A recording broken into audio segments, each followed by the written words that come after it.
Fala galera, hoje vamos bater um papo sobre a questão da regularização fundiária, um problema no Rio de Janeiro que é crônico nas cidades brasileiras também, pessoas que moram na casa, mas não tem um registro, não tem um documento, então é uma situação bem caótica. E estamos recebendo aqui o arquiteto Robson Quintiliano, né, que tem seu escritório, que vai estar conversando com a gente sobre esse assunto.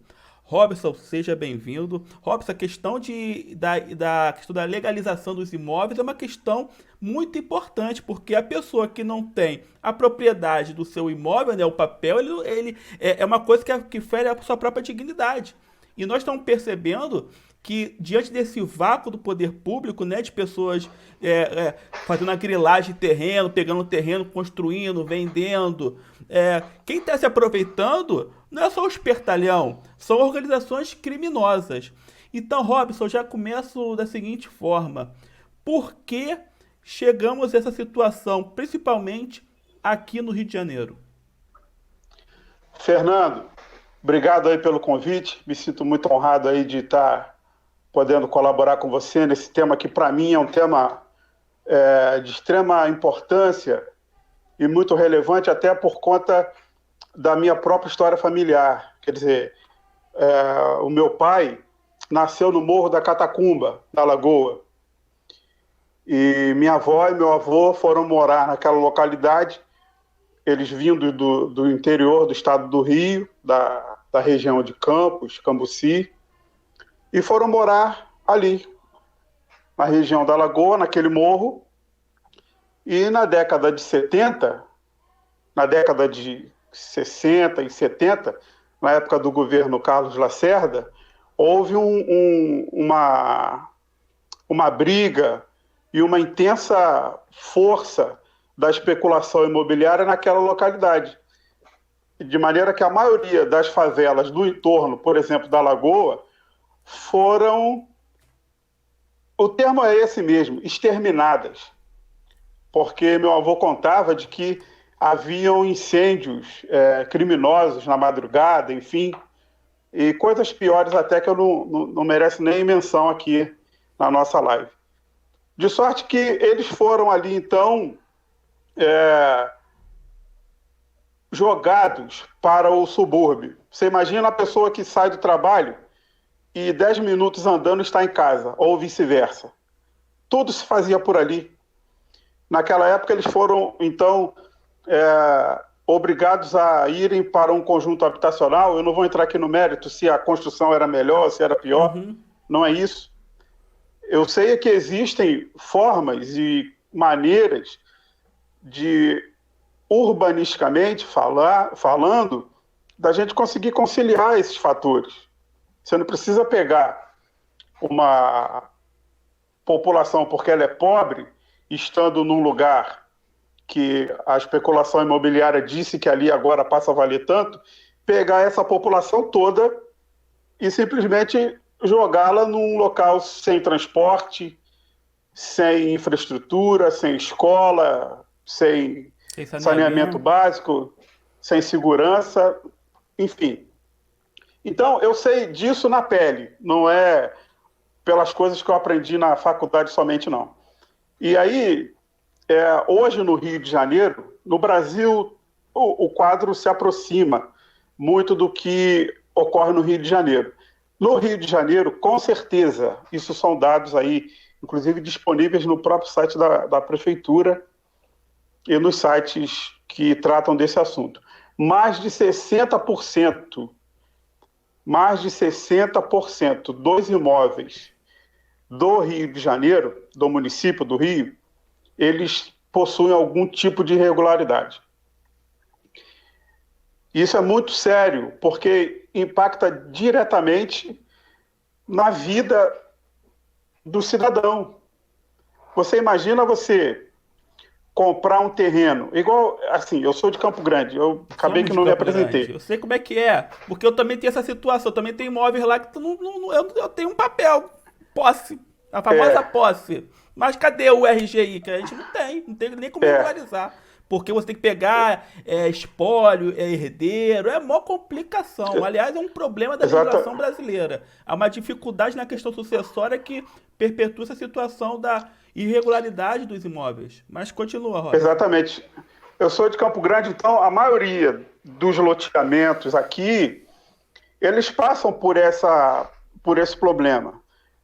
Existe o loteamento, de fato, o sujeito tinha um sítio grande e ele, então, decide vender, ele mesmo fracionar e vender as partes. E as famílias precisam morar. Elas precisam ter o seu espaço.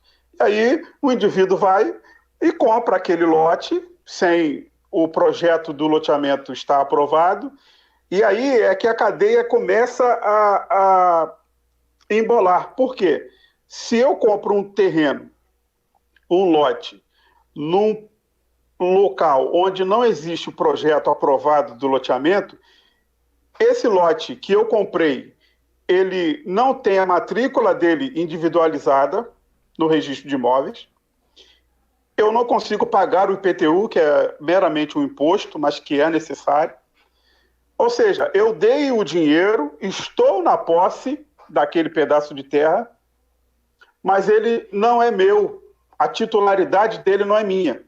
Se foi o Fernando que me vendeu aquele lote e vendeu para o Mário e vendeu para o Antônio, tudo aquilo ali, perante a justiça, em função do nosso regime do direito imobiliário ser muito baseado no direito alemão, italiano e no português também, aquele imóvel ele continua sendo do Fernando, de maneira se o Fernando for acionado na justiça e tiver os bens sequestrados e aquele imóvel dele for achado, eu perdi o meu bem.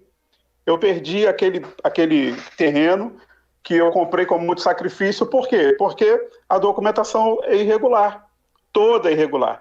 Isso, Fernando, a gente está falando naquelas situações onde não existe maldade, onde não existe crime, onde existe talvez aí uma certa ignorância de quem está vendendo, ignorância no sentido de não saber o que está fazendo, né? Claro, que é a grande maioria, Robson, a grande maioria. O cara pega um contratozinho, assina e acha que aquilo ali tá tudo certo. Aí autentica no cartório a assinatura e acha que tá tudo certo. É a grande maioria, um dos nossos trabalhos, assim, eu faço parte de alguns grupos de trabalho voluntário, e um deles que me dá muita satisfação, que é coordenado pela nossa colega arquiteta Roberta Mendes, que é o Programa de Legalização Popular. Esse programa nós atendemos em algumas igrejas, em alguns locais aqui da Zona Oeste, temos em Irajá também, e esse programa nós, um dia da semana pelo menos, dedicamos lá algumas horas da manhã para poder orientar a população nesse sentido. Uma coisa que se confunde muito é justamente essa questão do cartório. Muita gente vem com uma escritura, e vem dizendo assim para a gente, mas foi feito em cartório. Tá, mas qualquer coisa pode ser feita em cartório. Se você compra uma caneta, se eu te vendo uma caneta e digo, Fernando, olha, eu estou te vendendo essa caneta por R$100, vamos ao cartório reconhecer firma. O cartório vai reconhecer. Sim, o cartório de notas. Sim. Até aí não quer... Sempre é o que eu tento colocar na cabeça deles e fazê-los entender. Quando falamos de imóveis, o ponto-chave é o seguinte: existe matrícula no registro de imóveis? Existe. Então, ok. Não existe. Teremos, então, que partir para o que a lei chama de uma ação de uso capião. Que hoje, através da lei 13465 de 2017, houve a possibilidade disso ser feito de forma extrajudicial. Antes era só judicialmente. E aí você dava entrada, seu filho nascia, o filho do seu filho nascia, você morria e você não conseguia o título da sua terra. Hoje não. Hoje, através da uso capião extrajudicial, com base nessa lei, depois eu não sei como, mas se você quiser você pode colocar o link aí,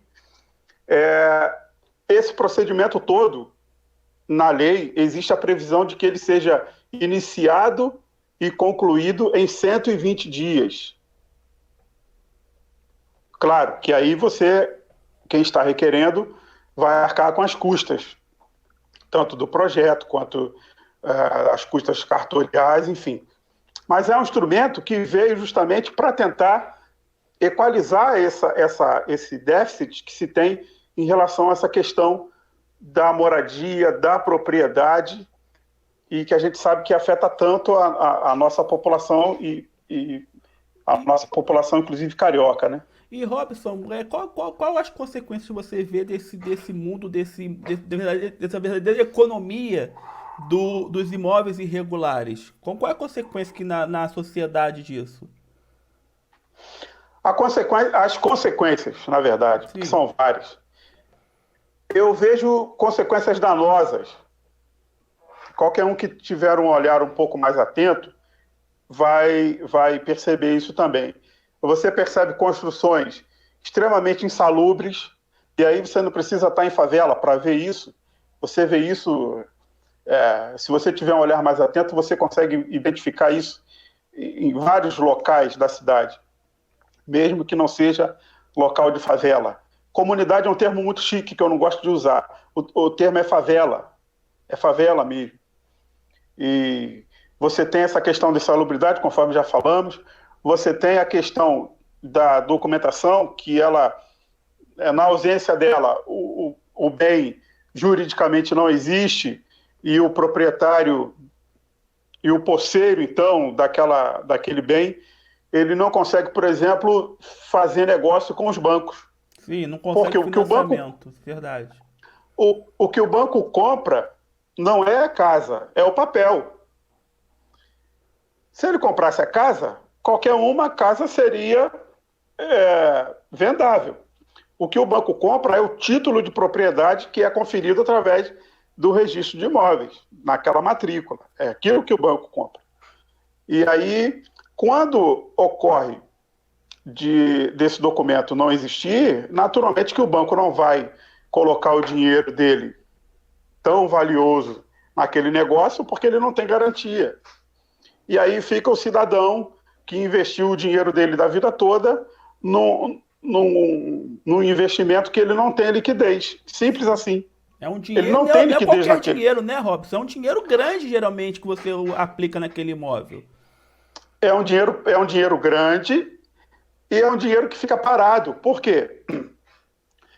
Por exemplo, o valor de um terreno que tem registro de imóveis, ele é pelo menos 40%, em alguns casos chega a 50% a mais do que aqueles que não têm. Então, numa conta redonda, se você tem um terreno de 100 mil, você compra um terreno, 100 mil reais o terreno. Tá, mas tem matrícula? Não tem. Esteja certo de que se ele tivesse matrícula, ele valeria pelo menos 200. Assim também é com as construções. Por quê? Porque o banco tem dinheiro para poder comprar essas casas. Tem muita gente que tem linha de crédito aprovada. Se você tiver uma renda fixa e que comprove a sua regularidade ali, se você for bom pagador e tudo mais, o banco te dá o dinheiro para você se endividar, na verdade, porque para ele é negócio, a casa vale 300, ele te vende por 600, então para ele é negócio vender, te dá esses 300 mil, te dá entre aspas. Então, na verdade, a pessoa mais humilde que compra esses imóveis irregulares, ele acaba que não, ele acaba sendo tirado dele a possibilidade do investimento com retorno, né? Enquanto as classes mais Claro, ricas conseguem comprar um imóvel como um investimento e ter um retorno por conta da regularidade, claro, nas áreas mais claro. carentes, ele não tem o retorno, só bota o dinheiro ali e acabou. Agora, E agora uma aí a pergunta, gente Robson. entra Pode falar, pode falar.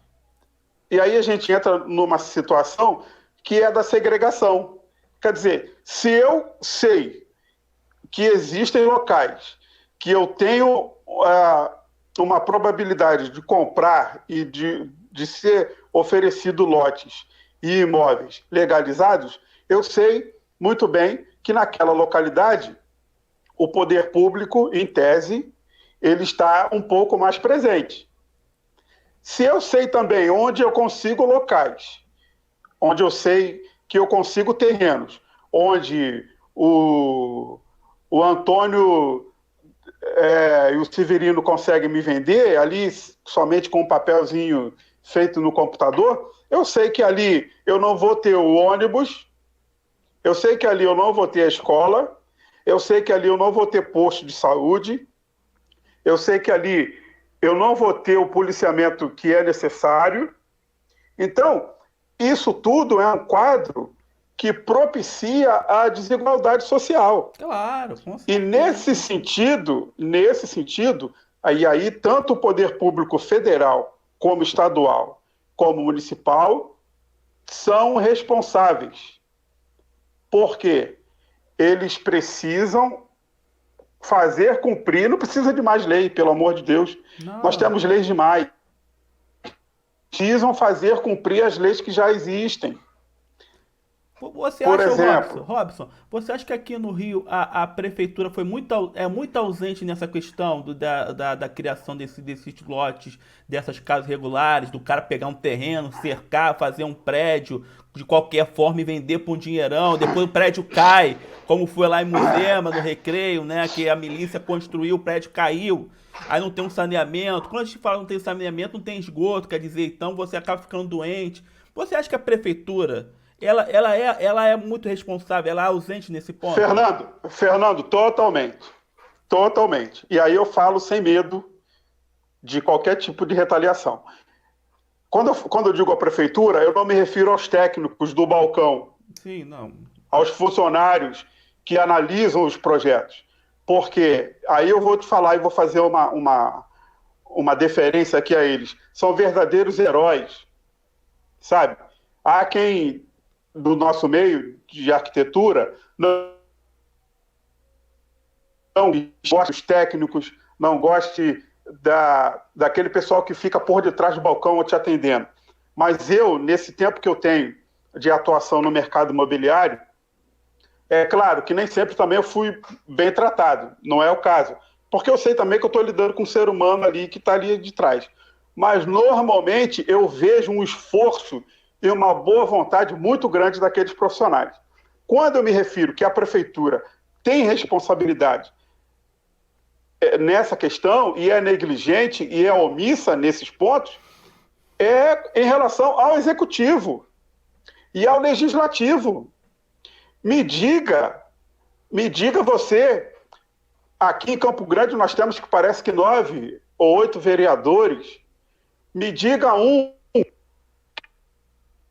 que sua bandeira, em sua ordem de serviço, enfim, algum tipo de ação voltada para a moradia, para o bem-estar de qualquer comunidade que seja. Não existe. Em Campo Grande, Guaratiba, que é a área que eu atuo, nós temos várias localidades que são contempladas através do PEU e outras vieram depois, como área de especial interesse social. Essas áreas de especial interesse social, a municipalidade, a prefeitura, tem um setor específico para tratar dessas áreas. Assim, depois eu posso te mandar o caso, se você quiser apostar, você posta. A gente consegue, não só eu, mas os colegas que trabalham nessas áreas, a gente consegue a BITSE nessas áreas com um mês de entrada do processo até o final. A BITSE, coisa que o pessoal diz que leva 6 meses, 1 ano. Por que a gente consegue com esse tempo? Porque os processos vão redondo e aí entra a boa vontade do pessoal do balcão, dos técnicos. Mas aí fica a minha pergunta: por que os vereadores e suas equipes, nos finais de semana, não vêm para essas comunidades para fazer um conselho? Percebe? Para ver o que está faltando, se a gente pode também colocar o outro lado da rua, porque isso ocorre muito também. Às vezes eu tenho uma localidade que é contemplada por essa possibilidade, mas o outro lado da rua já não é. O papel do vereador é esse, é colocar o pé no chão, ir para a rua com a sua equipe e fazer a coisa acontecer. As leis existem. Uhum. Não, E o que falta é isso. E você está colocando uma questão que é uma questão na cidade toda tem esse problema, na Zona Norte tem esse problema, nós temos problema nas favelas com essa Sim, questão. Então, sim. existem instrumentos que o poder público poderia estar utilizando para ajudar essa população a ter propriedade da sua casa. Porque, na verdade, Robson, Por mais que tenha sido comprado da milícia, do tráfico ou do espertalhão, não importa. É uma situação de fato. Tem gente que está morando ali há 20, 30 anos. O que a prefeitura vai fazer? Vai derrubar a casa? Não vai. Então vamos realizar um processo de legalização. E aí o poder público realmente tem que entrar criando essas áreas de interesse, de interesse social especial que facilite esse processo. E por que não criar mutirões para poder legalizar e dar propriedade para essas pessoas? Porque vai fazer o quê? Vai puxar o cara lá, comprou, o imóvel teve 4, 5 donos, vai puxar o cara lá, o quinto dono lá atrás, poder... Não vai puxar. Vamos dar a propriedade para essas pessoas, vamos incluí-las na questão municipal. A prefeitura, não, é um ponto que você coloca, esses imóveis são invisíveis para a prefeitura. A prefeitura não sabe desses imóveis. Eles não existem. Não sabe que tem que fazer um saneamento, que tem que fazer um asfalto, que tem que fazer um controle para ver se necessitar uma clínica da família na localidade, porque não está lá no plano diretor da cidade, não consta no plano da cidade aquele imóvel. Eles não existem. Eu moro na rua projetada A. Essa rua não existe. O logradouro público, ele precisa ter nome. Rua projetada não é nome de rua. E aí, você imagina a quantidade de rua projetada que tem por aí. Entende? Daí você já tira. Então, o que ocorre é o seguinte, e existem possibilidades que tanto o poder público ele pode assumir para si tanto a responsabilidade dos custos, como do processo como um todo. A própria REURB tem essas possibilidades. E tem a possibilidade dos próprios moradores também se reunirem e arcarem com as custas daquela legalização. Então, assim, por isso que eu estou te falando, leis existem. O que falta são as leis serem colocadas em prática como deve ser colocada. Só isso, nada mais. Falta vontade política e gestão. Outras, por exemplo, vontade política e gestão de resolver, de ver um problema, vamos lá resolver. Geralmente, o que acontece é o seguinte, nós temos aí essas opções de REURB-S, REURB-E, conforme já foi falado, e aí eu volto para a minha região. Por que um político não se envolve com isso? E até os técnicos também. Os técnicos que eu digo são os arquitetos, engenheiros e advogados. Embora isso está mudando aqui na região de Campo Grande. Pelo menos. Por quê? Aí chega em véspera de eleição, como agora já acontece, dos políticos das regiões, da nossa região aqui, eles capinam uma praça, colocam a faixa, fecham um buraquinho sem vergonha, coloca a faixa bem próximo ao buraco, falta colocar um banner, inaugura uma clínica da família sem maquinário, ele inaugura o Minha Casa e Minha Vida sem estar com saneamento básico completo, e aí ele de posse daquele registro, ele faz aquela cerimônia, como se estivesse entregando o registro para o proprietário, sendo que o que ele está entregando não é o registro de titularidade, não é o registro definitivo. Isso é maldade, o nome disso é maldade. Eles são perversos. Eles são perversos. E aí é necessário que a sociedade entenda essa dinâmica para ela mesma poder se defender. Espera aí, por que eu pago o IPTU com taxa de recolhimento de lixo se aqui na minha rua eu não tenho a Conurb não passa? Sabia que no caso desse, a taxa de recolhimento de lixo você não deveria pagar no seu IPTU? E ela vem cobrando. Ué, mas por que meu IPTU veio alto? A planta de valores, ela assim, por ter sido feito um estudo, se eu não me engano, foi pela Fundação Getúlio Vargas, junto com a UFRJ, se eu não me engano. A planta cadastral de valores da Prefeitura, em relação ao IPTU, ela não está errada, porque ela realmente não havia sido revisada há 20 anos. Então, sim, houve uma revisão no final do governo Eduardo Paes, e o Crivella ficou com esse ônus aí. Mas, na verdade, foi feita no final do governo Eduardo Paes. E houve um aumento muito grande. Sendo que o aumento não é só em função da planta de valores ter sido atualizada. Tem muitos imóveis que têm erros cadastrais, erros de tipologia. O imóvel é residencial e às vezes consta como comercial, ou vice-versa. Tem erros de metragens. Tem a questão da área construída também, que eles pegam lá e pegam o tem erro de terraço, pegam a metragem, garagem. Porque foi feito um projeto que se chamou Atualiza, onde a medida do imóvel era feita pelo Google.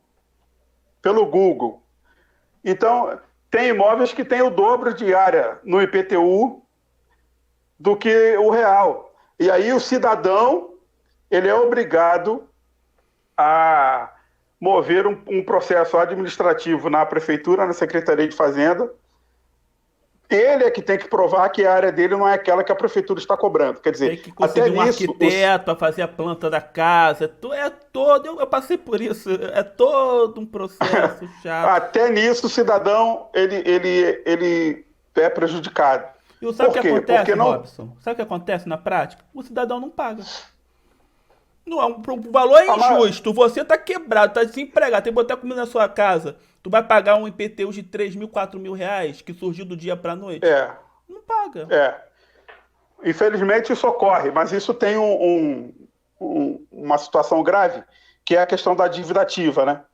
Se o imóvel ficar um tempo sem esse recolhimento, ele é lançado na dívida ativa e em algum momento a prefeitura vai executar aquela demanda. Mas, enfim, é necessário que a população se conscientize disso, de que não é somente pela questão monetária que se propaga a questão da legalidade dos imóveis. Não é só por isso. É por toda essa questão que envolve toda essa questão da cidadania, do bem-estar coletivo. Porque se a gente parte do princípio de que a nossa casa ela é uma miniatura da cidade que nós vivemos, então o que eu entendo com isso? Que a minha casa, não só aí o prédio físico, mas tudo que diz respeito a ela, precisa estar de acordo. Porque senão a cidade toda vai estar em desacordo. E eu vou falar para você, eu nasci no Rio, sou carioca, embora a cabeça diga que não, mas eu sou carioca, nasci no Rio, eu amo minha cidade. Amo. A minha literatura preferida de história, e até de arquitetura mesmo, é tudo que diz respeito à história do Rio de Janeiro. E assim, a cidade não merecia ser maltratada como ela está. Exatamente. Não merecia. Exatamente. A cidade não merecia. Eu sei que o povo carioca, e aí eu também me incluo, nós somos um povo relaxado. Nós somos um povo que damos pouca atenção para a higiene pública, para a conservação daquilo que é de todos. Eu sei como é que funciona isso. Mas, assim, eu penso que o que parte, ou o que deveria partir do poder público para que essa cidade fosse preservada, os seus marcos históricos, ou aquilo que já foi feito e que a comunidade, a sociedade abraçou e usa, todo o esforço para que isso tivesse uma manutenção adequada seria louvável, mas não é o que vemos por aí. Eu ando pelo centro do Rio, que é um local que eu gosto muito, eu vejo aquilo abandonado, literalmente abandonado. Dá tristeza de você andar pela Rua da Carioca. Dá tristeza. E a Rua da Carioca. As praças? Você falou agora que os políticos adoram inaugurar uma praça, mas sabe o que acontece? Inaugura a praça e larga. Que é teoricamente a área de lazer da comunidade, larga. Aí fica o capim desse tamanho, é lixo que joga no terreno baldio. Mas você sabe por quê? Porque aquela praça ali é igual. Por que não se acaba com. Em lugar nenhum do mundo se acaba com violência, com tráfico de drogas, isso é falácia, isso é mentira. Enquanto existir o ser humano na Terra, vai existir essas coisas negativas. Sim. Que isso é próprio do ser humano, é próprio da natureza. Mas por que não se usa os instrumentos públicos para que isso seja solucionado de forma suportável, digamos assim. No caso, por exemplo, dessas obras, das praças, porque ele precisa... Por que ele não faz a manutenção? Porque senão ninguém nota. Então ele precisa que aquilo entre num estado caótico, é como se fosse uma curva. Ele inaugurou, aí ele precisa que aquilo entre num estado caótico, sim, até... Aí ele entra. Vamos fazer a manutenção. Aí coloca a placa dele, já próximo da eleição, aí ele é lembrado. Aí o povo... Aí também o povo também tem culpa nisso. Tem que começar a se ligar nisso, é verdade. O povo tem culpa. Porque aí ele vai... mas foi o fulano que fez. Não foi o fulano que fez. Até porque não é a favor dele, é obrigação dele. Ele é pago para aquilo ali. Não só para aquilo, enfim. Ele é pago para trabalhar em favor da comunidade. Aí coloca assim, por isso que é feito... Colocam assim, fulano agradece ao prefeito Crivella que tapou o buraco. Fulano agradece ao prefeito que veio aqui e limpou a praça. Pô, é obrigação. Mentira. Não tem ódio disso, nada. Tenho ódio. Eu tenho ódio porque isso tudo é mentira. Isso tudo é mentira e é de propósito. Mas o povo também se deixa enganar, sabe? Se deixa enganar. Infelizmente, a nossa população foi colocar... A elite conseguiu, Fernando. Quando eu falo elite, aí eu incluo tanto a elite intelectual mais conservadora, quanto alguns grupos religiosos mais predominantes, mais proeminentes, e o próprio sistema que a gente vive conseguiu colocar na cabeça da população média, na nossa cabeça, que política é uma coisa ruim, que política é uma coisa que não se deve conversar. Você não vê? De religião, futebol e política não se discute. Não é isso que o povo fala? Não é isso que o povo fala?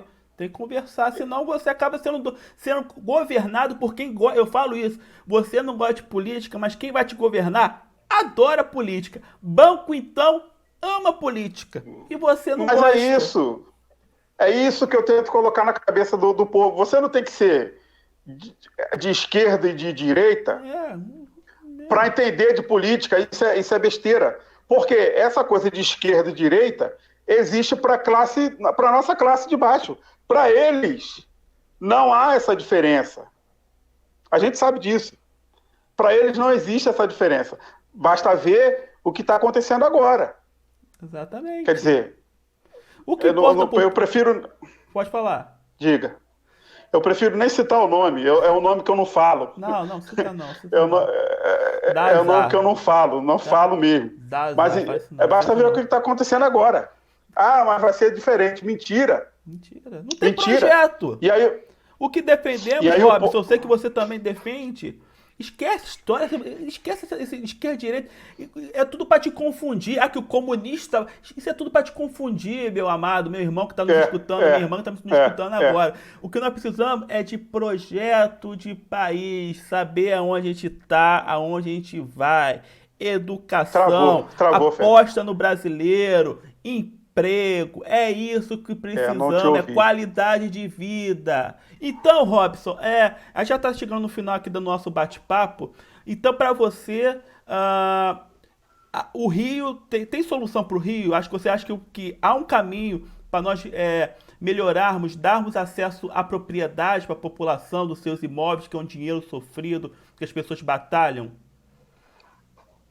Temos soluções, não é uma via só, são várias, e assim, não são soluções mágicas, são soluções trabalhosas, porém, são soluções legais e que a própria lei, a Constituição, o Estatuto das Cidades, por exemplo, eles nos dão o embasamento para essas ações. Por exemplo, o que o Boulos fala é verdade. Nós temos mais casas sem famílias no Brasil do que famílias sem casas. Isso é verdade e é fato. E aí, quando ele diz isso, muita gente quer entender que ele está incentivando a criminalidade no sentido de que aquele imóvel com propriedade, ele seja invadido. O que não é isso. Quando o Estatuto da Cidade prevê e dá essa possibilidade, é de que, havendo um imóvel vazio, sem estar cumprindo a sua função social. Qual é a função social de um imóvel? Moradia. É dar moradia. Moradia. Se eu tenho uma família, se eu tenho indivíduos, seres humanos, meus irmãos, na rua, e eu tenho um imóvel onde a lei me faculta, onde existe já um diploma estabelecido, dando fé de que aquele imóvel, ele pode sim ser ocupado por aquela família, por que não fazê-lo? O que impede? Claro, se houver uma demanda do proprietário ou dos herdeiros recorrerem, é uma coisa.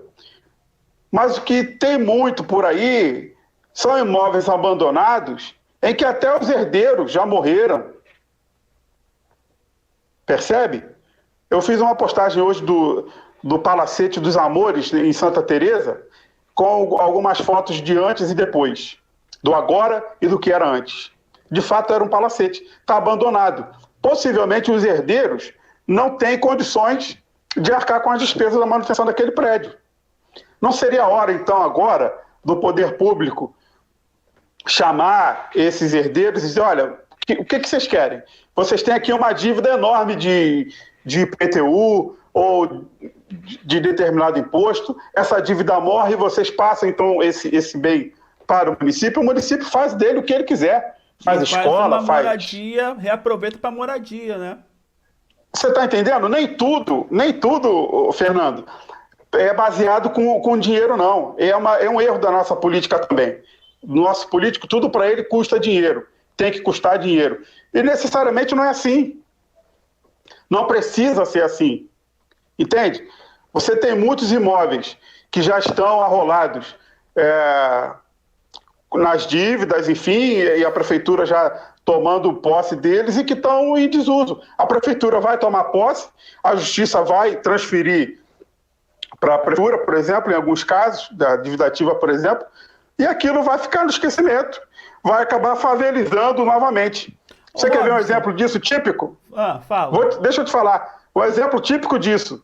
Quem é mais antigo, quem andava de ônibus pela Avenida Brasil, vai se recordar. A Borgalto era uma fábrica de autopeças e era uma loja de autopeças ali próximo à entrada da Ilha do Governador. Descendo para a cidade, daqui para a cidade, fica do lado direito, antes da entrada da ilha. Aquilo favelizou. Por quê? Os donos morreram e os herdeiros deixaram para lá. Não seria a hora do poder público interagir, fazer o papel, cumprir com o papel dele, mas não fez. Isso é só para citar um exemplo. Tem tantos aí que, enfim. O que você está falando, Robson, é ter uma política habitacional de verdade. Simplesmente isso. Tratar a moradia não como uma propriedade, como um produto. O imóvel é um produto. Mas tratar a moradia no Brasil como um direito.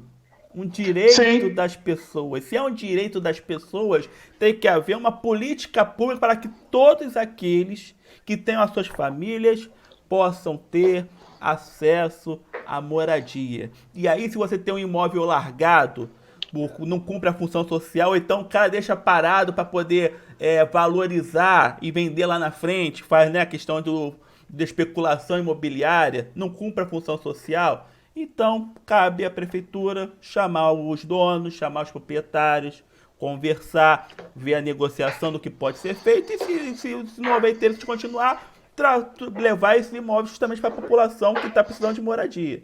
É uma política pública básica, né? Não precisa todas as pessoas ficarem invadindo o terreno. Pode ter uma política justamente de que vise a ter a moradia. Exatamente. E aí, rapaz, é um tema que para mim é um tema caro, conforme eu já te falei. É um tema que mexe comigo porque eu conheço isso de perto. Conheço de perto, não é nada que ninguém tenha me falado. Eu conheço isso de perto. Eu já falei isso para algumas pessoas, poucas pessoas. Eu nasci em Bragpina, e aí, conforme a nossa introdução, só que teve um momento da nossa vida familiar que minha mãe foi morar em Vigário Geral. Na época, Vigário Geral ainda era uma favela de palafitas. Ainda era, hoje não é mais. Mas na década de 70, 75, eu nasci em 72, 75, 76, ainda era palafitas. Então eu me lembro muito bem que um cômodo em que nós moramos, na época, era apenas um cômodo quadrado, não havia banheiro, cozinha, nada disso. Nada disso, era tábua, palafita, cocô era feito num buraco. Nossa. E já caía direto lá no valão. Então, assim, eu falo isso não é como vitimismo, não. Não é isso, não. É que eu sei na pele O que é não ter uma o que isso causa na vida, na qualidade de vida de uma família. Eu sei a marca que isso traz para uma criança. Eu tive uma infância, nesse sentido, muito real. Minha infância não foi uma infância lúdica. Desde muito cedo, eu já sabia que a polícia era agressiva, na sua maioria. Não é aí a corporação. A corporação merece toda a nossa deferência, enfim, todo o nosso respeito, mas a gente sabe que existe uma parte da corporação que até por forças que não vale a pena mencionar aqui, são violentas com esse tipo de população. Então, desde muito cedo, o contato com essa realidade.